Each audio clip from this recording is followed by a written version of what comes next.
Well, hello everybody, Retro Bro here, giving you another silly Saturday Showdown battle. As you can see, this is a mono team battle between me and my friend Chris Young. And my team is all pink. Nothing strategic about this, ladies and gentlemen, just a straight out pink team. It'll be interesting to see which one of us can win with these silly joke teams. So looking at the matchup here, my opponent actually has really interesting threats, considering my team is just a lot more sillier. I would say the Guard Chomp and Miss Piggy over there would be real serious, especially the Landers T as well.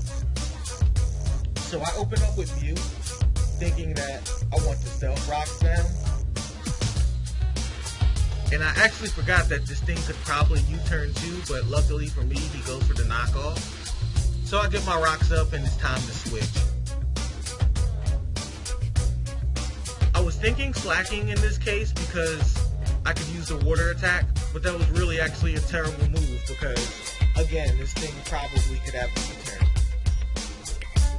Either way, now that I have it out, I really don't want to switch into anything else because this pink team has absolutely no one that takes physical hits well. So I figured I'll just kind of let the Slow King die at this point, so I go for a Skull. Luckily for me, he switches out. Also, luckily for me, I changed my mind from the Skull and went for the Slack Off. That actually paid off. I wasn't really predicting the switch there. I kind of just picked Slack Off because I assumed he would outspeed and kill me. And I got lucky because he decided to switch.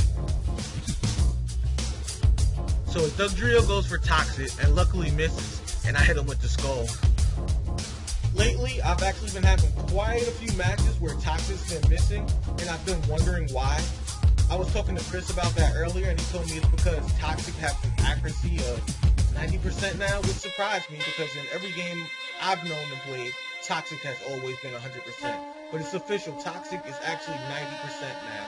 So for those who get angry and miss Toxics a lot, you know why. It's because it's pretty much a status version of Play Rough. So he goes into Quagmire to Quagsire here.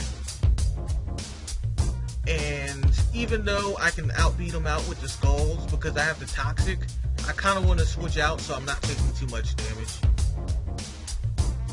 So I go into Mew here, which is completely supportive, and really what I want to do is set up as many screens as I can before this thing dies. Luckily for me, the Quagsire doesn't hit too hard, so I managed to put up the Reflect, and I can probably get the light screen too, which I did.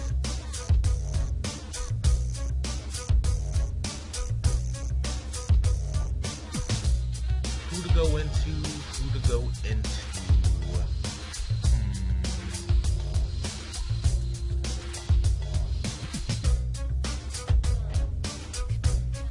At this time, I'm going to go into Clefable. Clefable doesn't take physical hits too well, but as long as the Reflect is up, I should be okay.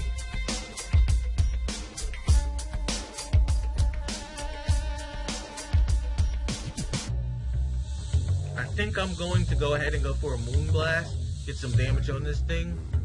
They usually hit pretty hard, but as long as the Reflect shield is up, I should be okay.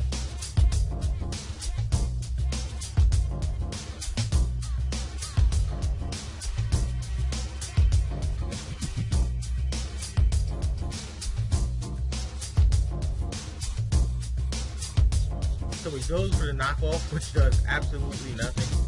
I mean, it does take off the leftovers, but that's really not a big deal.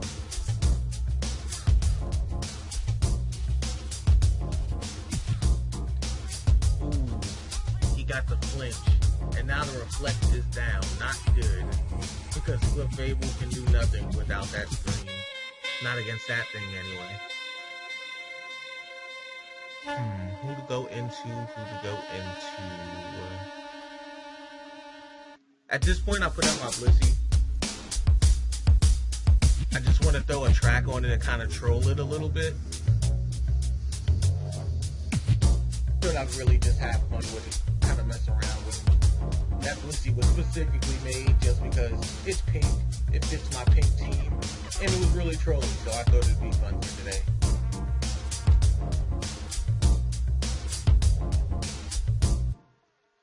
I went for the Thunder Wave there, predicting that he would switch into something else, but either way, that was a completely terrible play, because I just noticed by looking at his mono-type team, they're all actually ground. So whether he switched or not, they all could have resisted the T-Wave.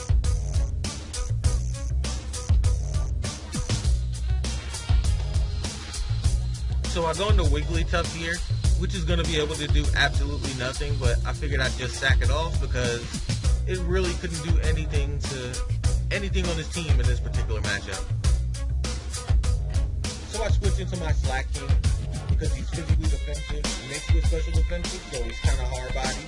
On top of that, since I realized that his whole team is ground now, he can actually take on practically anything on his team.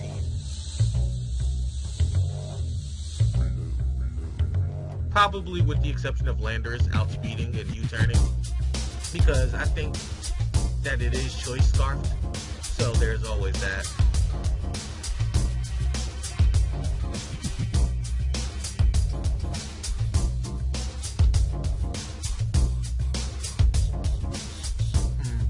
I find it real interesting how long it's taking Chris to make moves. I mean, this is actually a joke match, and he's really considering what's going on here. I'm kind of just YOLOing it with this pink team, and he's really thinking Patrick's here.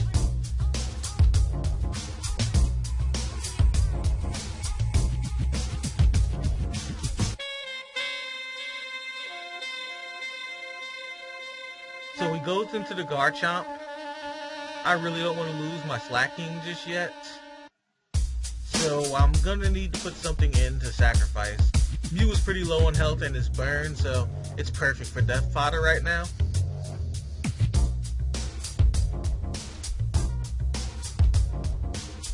At this point, I want to go into Latias. I'm pretty sure it outspeeds this thing, and if I can get the Draco Meteor off and actually not miss, that thing is dead.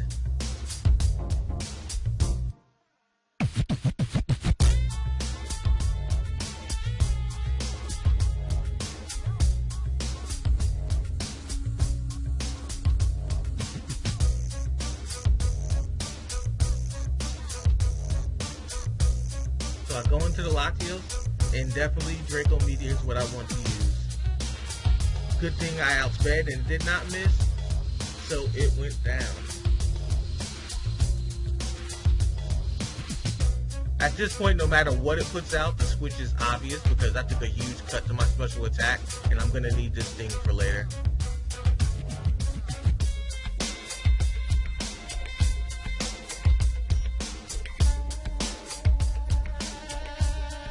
At this point, I'm going to Blissey because, again, I know that thing has the dark type attack knockoff. He's already shown it to me, so going into Slow King knowing it's going first really isn't a good thing. So just sacking off the Blissey would be the best move.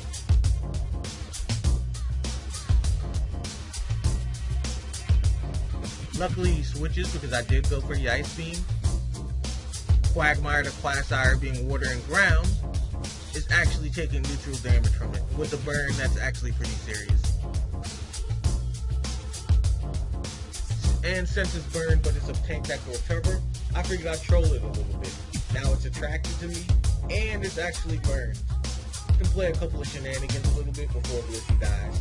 I also remembered I had the Heal Bell, so I used it to cure my Slow King, because he's going to be a key component in possibly winning this match.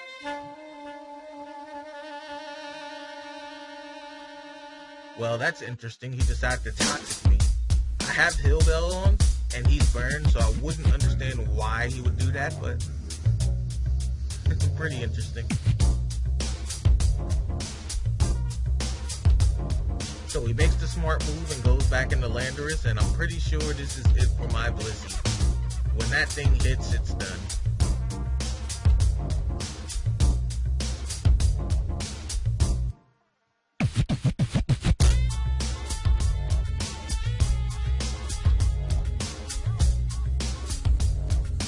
At this point, I go into my Slow King, hoping that it stays alive and that I can manage to hit it with a Soul.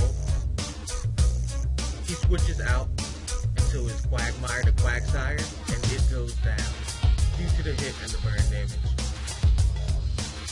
Now that I think about it, a better move right there would have probably been to play Latios, so it could outspeed, and I probably could have used the Slow King later, which probably would have been a better play.